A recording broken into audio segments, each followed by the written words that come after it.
Hotep à tous, nous revenons sur, nous poursuivons plutôt sur le spécial RDC.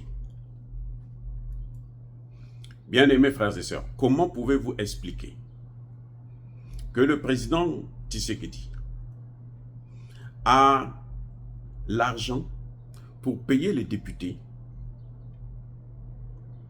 qui jusqu'à janvier dernier, jusqu'à tout récemment, avaient un salaire qui s'élevait à 33 000 $ américains. Le président arrive à payer ça chaque mois, mais n'arrive pas à payer 250, 500 $ des militaires. Est-ce que ça, c'est un président qui veut la fin de la guerre, qui veut la réussite de la guerre? Bien entendu, les généraux congolais ne sont pas touchés par ça. Vous savez pourquoi? Parce que les généraux congolais, là, ils ont pratiquement tous des mines. Ils ont des gisements de mines, pour eux, des gisements qui leur appartiennent. Les généraux congolais. Et ils vendent, ils font le commerce au noir. Et donc, si la guerre est terminée, eux, ils vont perdre tout ça. Donc, pour continuer à garder ça, il faudrait qu'il soit toujours, la guerre puisse être toujours là. Il faut qu'ils entretiennent la guerre. Ce qu'ils oublient, c'est que lorsque les Occidentaux vont réussir à balkaniser le terrain, en ce moment, on nous dit que Rwandais, Ougandais, Kenyans et M23 et certains complices congolais occupent déjà 52 agglomérations dans le Kivu. 52 agglomérations. Et c'est les plus importantes d'ailleurs. Donc, vous voyez, quand ils vont finir avec ça, là, quand ils vont vraiment s'installer, quand ils vont prendre Goma, avec l'aéroport de Goma, là, ils vont faire venir maintenant les avions directement, des avions de guerre, ils vont mettre des missiles et autres. Personne ne pourra rentrer encore là-bas. Les Congolais, là, ne pourront plus rentrer là-bas. Au moment où nous parlons, 350 000 personnes de ces agglomérations-là sont otages. Vous avez entendu Tshisekedi parler de ça dans son discours? Non. C'est pas ça qui l'intéresse. Ce qui intéresse Tshisekedi, c'est l'économie. On va développer. Vous avez vu le développement là?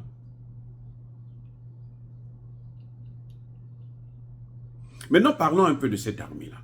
Hein? L'armée congolaise. Parlons un peu de cette armée. L'armée congolaise, Tshisekedi a acheté des Sukhoi. Très bien. C'est même pas lui, c'est depuis Kabila. Il y a des Sukhoi.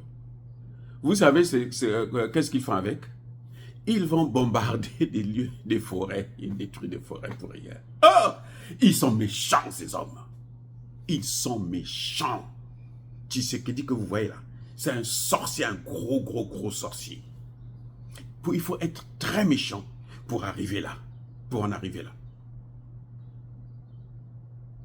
Quand les Sukhoi décollent là, vous avez déjà entendu les Sukhoi, ils ont tué tant. On vous a déjà montré les corps? Non.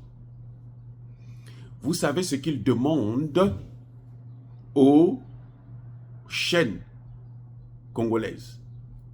Ils disent, il ne faut jamais montrer les corps. Non, ne montrez pas les corps que l'armée a neutralisés.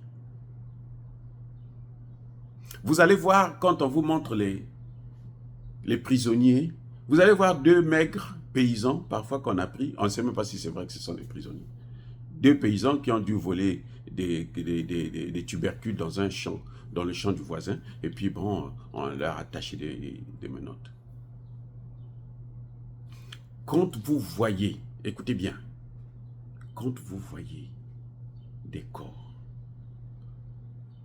des Rwandais, c'est l'œuvre des Wazalendo, ce n'est pas l'œuvre de l'armée congolaise.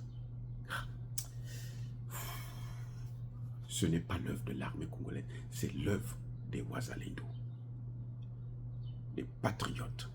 Voilà ceux qui sont en train de faire la guerre. Voilà ce que Tshisekedi est en train d'exposer le plus. Quand vous entendez que du côté des Congolais, il y a eu 5 morts, il y a eu 10 morts dans les combats qui ont fait rage. Ce ne sont pas les militaires congolais, ce sont les Wazalendo. En tout cas, au moins à 95%. Les militaires congolais ne meurent pas. Comment vous expliquez ça? Mais parce qu'ils ne se battent pas. Parce qu'ils ne font pas la guerre. Les Rwandais rentrent comme dans du beurre. Vous savez, les Ougandais qui sont rentrés là, qui ont pris Kanyabayongo, ils n'ont pas combattu. Hein. L'armée a dit, on fait un repli tactique. Ils avaient fait un repli tactique pour Bunagana. Jusqu'aujourd'hui, vous les avez vus repartir? Non. Repli tactique. Ils ont eu trouvé le mot. Ce sont des diplomates, non? Comme leur président. Le président Tshisekedi est un diplomate. Il n'a jamais fait des écoles de diplomatie. Mais il est diplomate.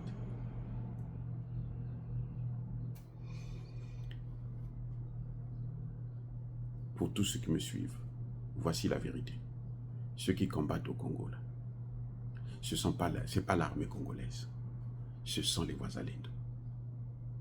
Maintenant, au moment où nous parlons, les Wazalendo sont aussi combattus par l'armée congolaise. Ça dit que c'est un crime. C'est un crime. Tshisekedi, si moi je le sais, moi qui suis ici je le sais, c'est que Tshisekedi aussi c'est ça. Non, vous ne pensez pas? Mais la première personne à être en faveur, qui c'est bien le président. Les Wazalendo ont dénoncé ça depuis longtemps. Ça fait des mois qu'ils disent, mais pourquoi on nous envoie des généraux tordus, des colonels vendus? Mais ils les voient sur le terrain, ils voient ce qu'ils font. Ce sont des militaires professionnels, mais ce qu'ils font là, ce n'est pas professionnel. Ils ne font pas leur travail. Ils ont dénoncé ça, ils ne cessent de le dénoncer. Parfois, ce sont eux qui tuent les Wazalendo. Mais donc, pourquoi les Wazalendo se battent? Parce que chaque Wazalendo, écoutez bien, chaque Wazalendo a été victime collatérale. Parce qu'ils ont perdu qui un mari, qui un frère, qui un père, qui une mère, qui un enfant. Les femmes et les hommes Wazalendo qui combattent sont tous des victimes de cette guerre.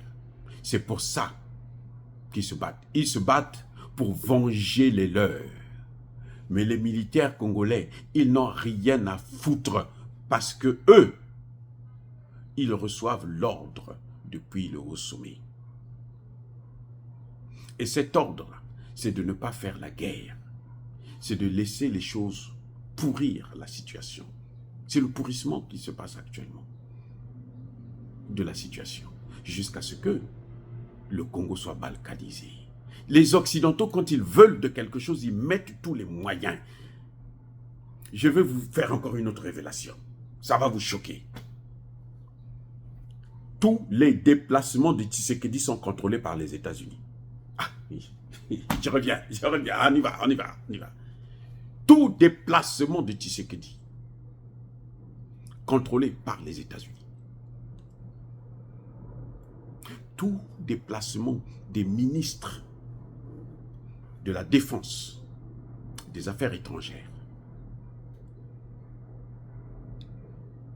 de Tshisekedi et des ministres de Tshisekedi sont contrôlés par les États. C'est-à-dire qu'ils doivent recevoir le quitus américain. S'il n'y a pas le quitus américain, ils n'iront pas.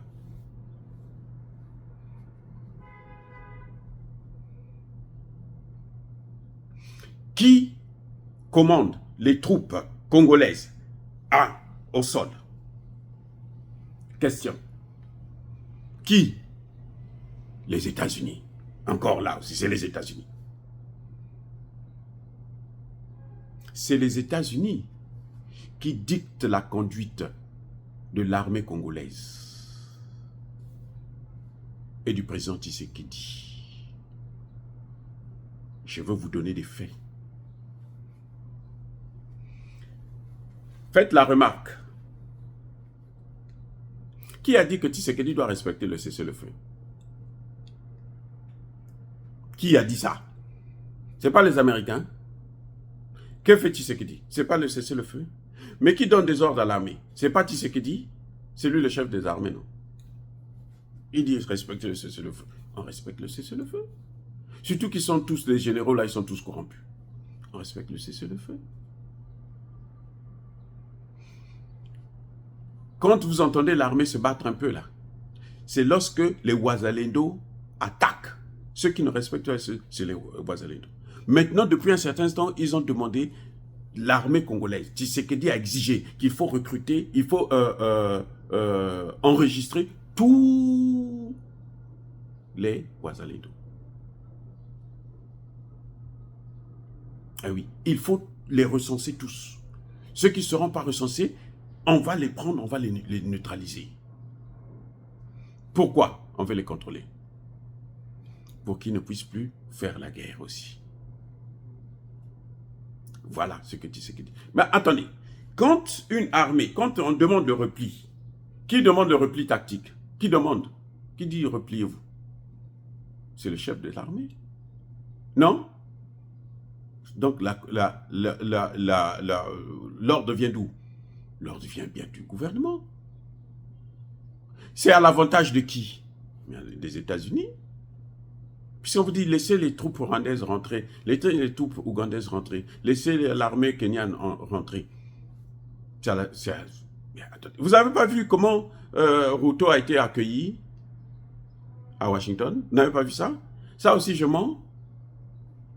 Voilà. Les amis, ce sont les États-Unis qui commandent l'armée. Quand vous voyez les Sukhoi décoller là, ce sont les États-Unis. Il y a des troupes qui rentrent. Ils quittent l'Ouganda pour traverser la frontière. Mais vous avez un service de renseignement. Non? Si ce service de renseignement est défaillant, mais changez-le. Soyons sérieux, changez-le. Si vous ne le changez pas, c'est parce que vous êtes content que ce soit comme ça. C'est parce que vous voulez que ce soit ainsi.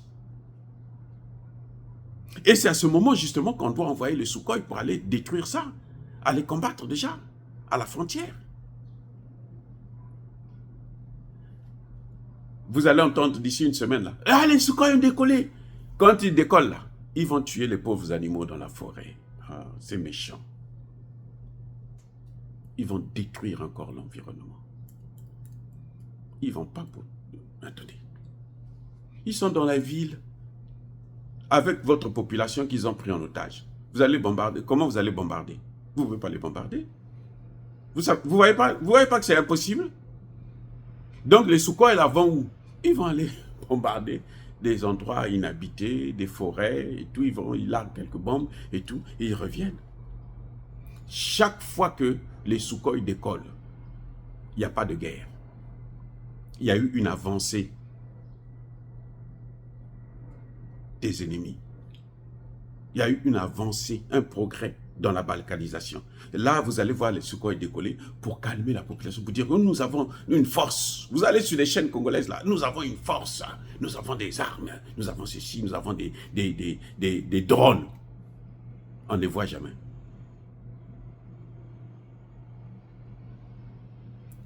Qui arrête toujours les Ouazalendo, et les FARDC? Qui les stoppe? Qui? Depuis que Tshisekedi est là, il n'a jamais su qui est en train de donner l'ordre. Mais l'ordre vient de quelqu'un. Du haut sommet. Depuis Kinshasa. Ça, vous n'avez pas besoin d'un service de renseignement pour savoir qui a donné l'ordre. Non, c'est pas possible. Sauf si c'est vous-même qui est en train de jouer avec la vie des Congolais. Tshisekedi est un frein à la sécurité dans le Kivu. Tshisekedi est un mur à la sécurité dans le Kivu. Tshisekedi, c'est lui qui est le premier déstabilisateur du Kivu, de la RDC.